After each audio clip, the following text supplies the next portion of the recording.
Anything that pertains to the flesh has got to be done away.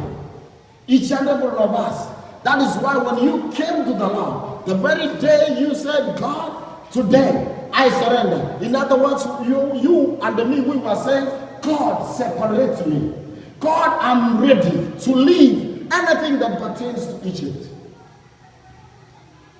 Number 2, the Bible says, then the man of God told him, stay here, for the Lord has sent me to Bethel. And the man of God said, as surely as the Lord lives, and as surely as your spirit lives, I will not leave you. And by the way, let me tell you, by Elijah affirming all this number of times to a man of God, that as surely as the Lord lives, and as surely your spirit lives, he was affirming loyalty. He was affirming submission.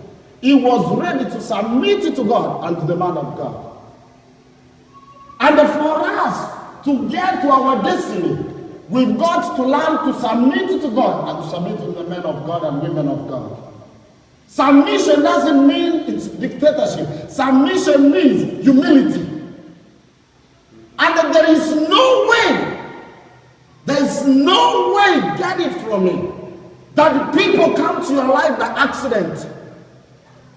People come to your life to usher you either to your destiny or you to usher them into their destiny. There is no accident that the people are in your life by accident.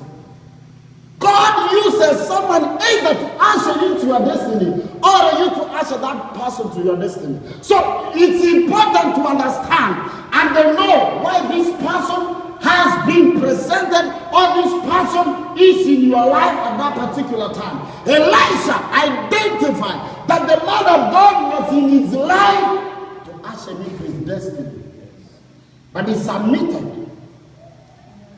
He said, as surely as your spirit lives, and as the spirit of the Lord lives, I will not leave you. He knew what he wanted.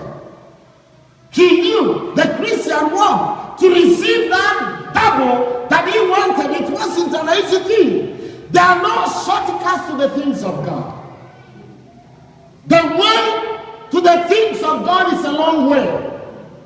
And that long way must be gone all the way. And so the Bible says, the man of God says, stay here for the Lord has sent me to Bethel. What does Bethel mean? For all of us, if we can remember very quickly, Bethel, the very first place it's mentioned is in Genesis chapter 12, verse 8. Whereby God had spoken to Abram. And when he spoke to Abram started from Bethel. The Bible says the man of God built an altar in Bethel and he offered a sacrifice in Bethel. Then when you go down, you will find again the man of God, Joshua, when he wrestled the whole night. And he said, surely this is the house of God. In other words, surely this is where the presence of God is. And they made an altar there. All of us, once we have been separated from the world, once we have been separated from the flesh, we must desire to have a fellowship. We must desire to have the presence of God, the house of God. We must have our Bethel in our lives. Did you know this way? What is the purpose of an altar? An altar is for the purpose of communication with God. That's one reason. You can't erect an altar that's not for nothing. Abraham erected an altar so that he could commune with God. He also erected that. Another reason why we have an altar is to use it to offer sacrifices to God. And lastly, we erect an altar to be a sign that our own being is being given unto God. So, in our Christian walk, we